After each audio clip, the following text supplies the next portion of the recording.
course. This is part of something Americans have not yet wrapped their heads around.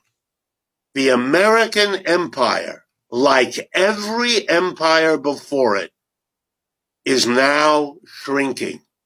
You know, empires rise, they have a flourish, they grow, it's very impressive, and at their peak, they can't imagine that it won't last forever. It never has. Every empire, the Greek, the Roman, the Persian, the Turkish, you'll fill in the blank.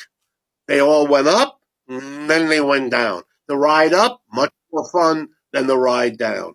We are now in the ride down, and we better be very careful because denial, which is the way most of America is so far dealing with it, is not a solution. It doesn't go away because you pretend it isn't happening.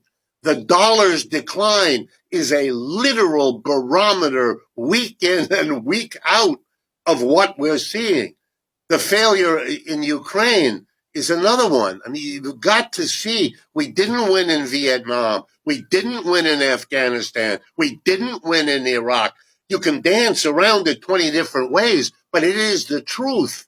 This is not an argument about who's the good guys and the bad guys. I'm just explaining we are not facing a decline that is underway and that is showing us its face if only we're willing to see it. And we could have a, quote, decent soft landing.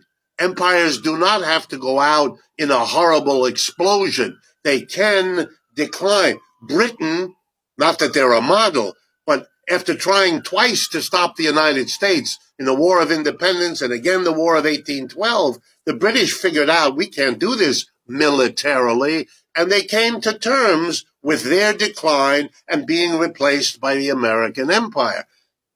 I don't know what's coming next. I don't know whether the Chinese will be the next empire or whether it'll be handled in a multinational way, and there's some evidence in both directions. But the United States is not able to do what it did, and one of the greatest mistakes empires in the past have made is overreaching when they can't do that anymore.